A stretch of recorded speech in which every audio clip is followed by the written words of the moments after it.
Billion brains ventures यानी कि grow IPO listing के बाद से 94% तेजी देने के बाद आज 10% की गिरावट का सामना करना पड़ा कंपनी को। लेकिन अब कुछ फैक्ट्स भी कंपनी के रिलेटेड उठ करके आ रहे हैं, जिनमें से पहले फैक्ट्स आपके सामने यहां पर हैं कि 94% की रैली लिस्टिंग के बाद से स्टॉक में आई है। ठीक है, लेकिन कंपनी काम कैसा करती है और मार्केट एक्सपर्ट्स का अब क्या ओपिनियन आता है। यहां पर आईपीओ जो था इसका 100 रुपीज पर था और उसके बाद से 94% लिस्टिंग गेन स्टॉक ऑलरेडी दे चुका है। ठीक है, 46 करोड़ शेयर जो है वो एक्सचेंज हुए हैं आज के सेशन में, और कल के सेशन के अंदर भी एक अच्छी खासी ट्रेडिंग स्टॉक में देखने को मिली थी।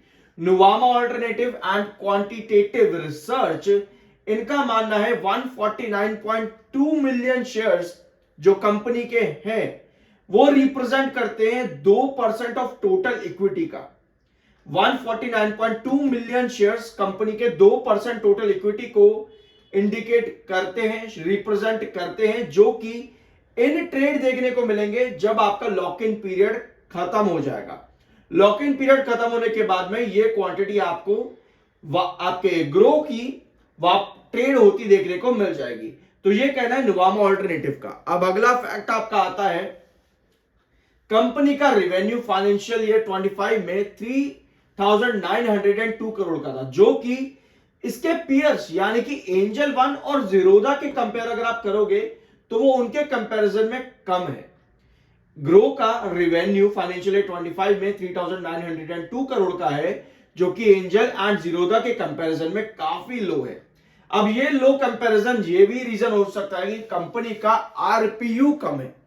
आरपीयू कम होने से कंपनी का मतलब यह है कि अकाउंट ओपनिंग डाटा कंपनी का लो है।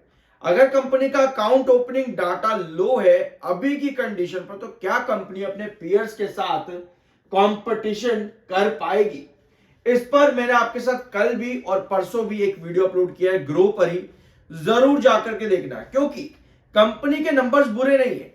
एक बार हम कंपनी के रिजल्ट से यहां पर देख लेते हैं फाइनेंशियल ईयर बेसिस पर। कल मैंने आपके साथ कंपनी के नंबर्स डिस्कस किए थे, कल भी और परसों भी, क्योंकि अभी क्वार्टरली रिजल्ट्स कंपनी के आए नहीं है, सिर्फ और सिर्फ जून का ही क्वार्टर हमारे पास अवेलेबल है देखने के लिए। तो हमने यहां पर डिस्कस किया था कंपनी का रेवेन्यू अच्छा ग्रो कर रहा है। रेवेन्यू ग्रोथ परसेंटेज कंपनी का फाइनेंशियल ईयर बेसिस पर काफी स्ट्रांग है।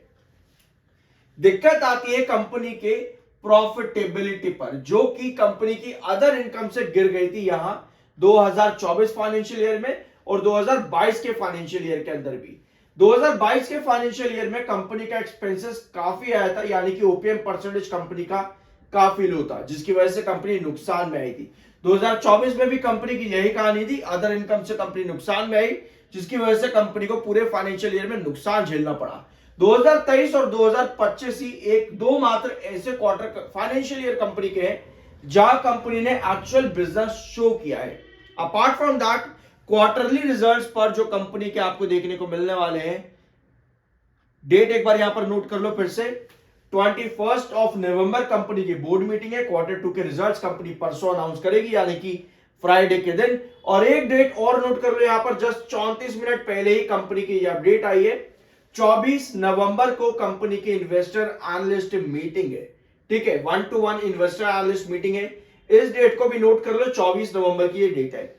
ये दोनों ही तारीखें इस कंपनी के लिए बहुत जरूरी है।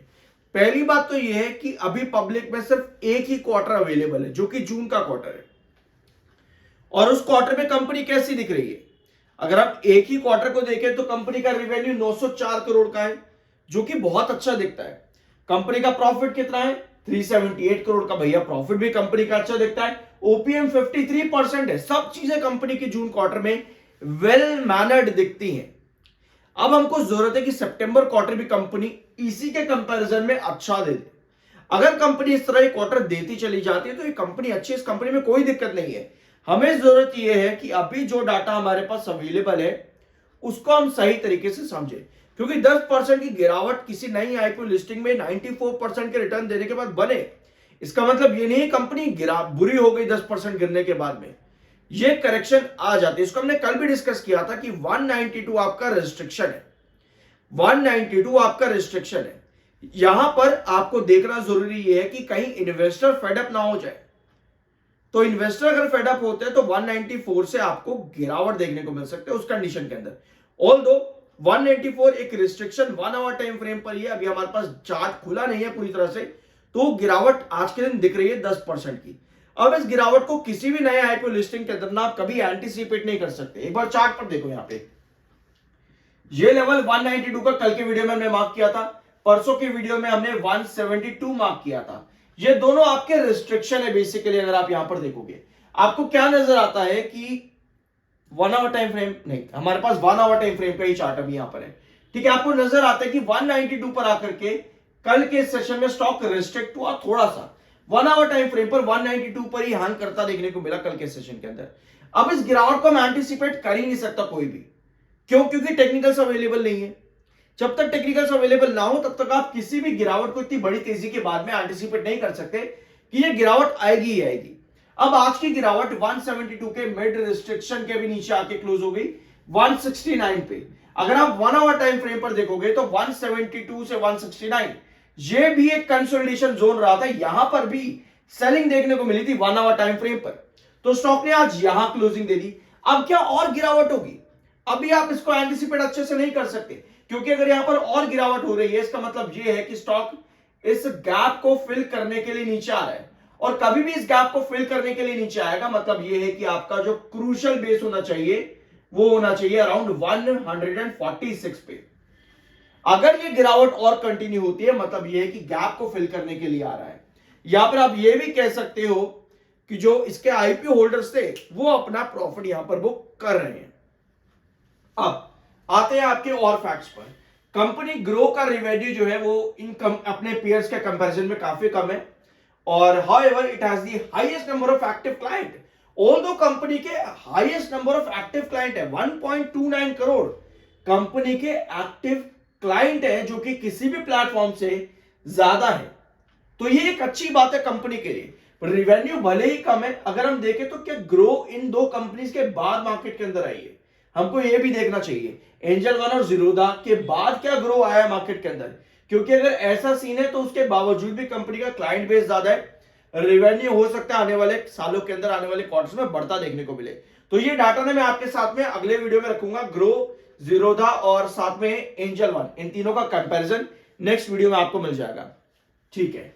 तो आरपीयू आप यहां पर देख सकते हो, yet when examining the average revenue per user RPU grow falls behind both Angel One and Zerodha। RPU grow का जो RPU है वो एंजल वन और जीरोधा के नीचे है, ओवर 10,000 रुपए के आसपास का कंपनी का RPU आता है। Can grow catch up with its competitors, क्या कंपनी अपने कंपेटिटर्स के साथ में चल सकती है? कंपनी को अकॉर्डिंग टू मार्केट एक्सपर्ट्स 25 से 30% का रेवेन्यू ग्रोथ दिखाना पड़ेगा, while costs are expected to rise 15 से 20%।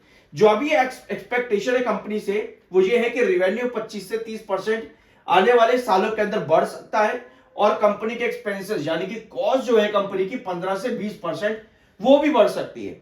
तो अभी आपको ये समझना है कि कंपनी आने वाले साल किस तरह से दे सकते हैं, तब आप एंटिसिपेट करते हो कि ये स्टॉक जिसकी लिस्टिंग काफी कम थी, क्या ये एक मल्टीबैगर बन पाएगा अपने पीयर्स की तरह? तो हमें अभी आने वाले क्वार्टर्स के एक्सपेक्टेशंस देखनी पड़ेगी कि मार्केट एक्सपर्ट्स के एक्सपेक्टेशन क्या है। अगर उन एक्सपेक्टेशंस पर कंपनी खड़ी होती है तो यस, ये भी आपको अच्छा स्टॉक देखने को मिलेगा। अभी के लिए 21 ऑफ नवंबर नजर आपकी वहां रहनी चाहिए। अब आते हैं मार्केट एक्सपर्ट्स पर। Prashant Tapse, senior vice president of research and research analyst Mehta equities में, इनका क्या कहना है? इनका कहना है कि करंट वैल्यूएशन जो है एक्सेसिव हो चुकी है ऑलरेडी, लिस्टिंग के बाद से ग्रो की वैल्यूएशन ऑलरेडी एक्सेस हो चुकी है। तापसे रिकमेंड कॉशियस रहना चाहिए अभी इन्वेस्टर्स को, और पार्शियल प्रॉफिट यहां पर बुक कर लेना चाहिए। अकॉर्डिंग टू तापसे कॉशियस रहना चाहिए अभी इन्वेस्टर्स को, इनका कहना ये है। अब इनका यह भी मानना है कि कंपनी ग्रो जो है वो इस समय कंपेल कर रहा है एक लॉन्ग टर्म स्टोरी के लिए। लॉन्ग टर्म स्टोरी यहां पर बन सकती है कंपनी में, इंक्रीजिंग पार्टिसिपेशन बन सकता है इंडिया कैपिटल मार्केट के अंदर ग्रो का। तो यही चीज है कि 25 से 30% कंपनी का रेवेन्यू ग्रो करता है, ऑलरेडी कंपनी का क्लाइंट बेस काफी ज्यादा है। तो मार्केट एक्सपर्ट्स यहां पर अगर देखें तो लॉन्ग टर्म पर्सपेक्टिव से कहना चाह रहे हैं कि आपको अभी थोड़ा वेट करना चाहिए कंपनी के अंदर, given that only 16 to 18% Indians possess a demat account and merely 5% engage in trading, substantial growth potential ahead. इनका कहना है कि 16 से 18% इंडिया के जो लोग हैं सिर्फ वही डीमैट अकाउंट रखते हैं और उनमें से भी 5% है जो ट्रेडिंग करते हैं। तो अभी आपको वेट करना चाहिए कंपनी के और रिजल्ट्स को सामने आने का। जब तक वो रिजल्ट सामने नहीं आते तब तक आप ज्यादा कुछ इसमें एंटिसिपेट नहीं कर सकते। यही चीज हम कल के और परसों की वीडियो में भी डिस्कस कर रहे थे। कंपनी ने रिटर्न्स 94% के एक्सेप्शनल रिटर्न्स है। कोई भी आईपीओ लिस्टिंग कंपनी इतने रिटर्न नहीं दे पाती। अब इस कंपनी ने दिए, ये एक एक्सेप्शनल रिटर्न है। यहां पर इसको बुक करने के लिए इन्वेस्टर तो आएगा ही आएगा। क्वार्टरली रिजल्ट्स का कुछ इन्वेस्टर वेट भी कर सकते हैं, बट देखना यह है कि रिजल्ट्स कंपनी कैसे देती है। अगर रिजल्ट्स कंपनी के अच्छे आते हैं तो एक्सपेक्टेशंस हाई जाती हैं, यानी कि आपकी लार्ज एंटिटीज भी एंटर करने के लिए रेडी रहेंगी। बाय सेल की कोई रिकमेंडेशन नहीं है, वो आपका अपना ओपिनियन और मर्जी होनी चाहिए। मिलता है अगले वीडियो।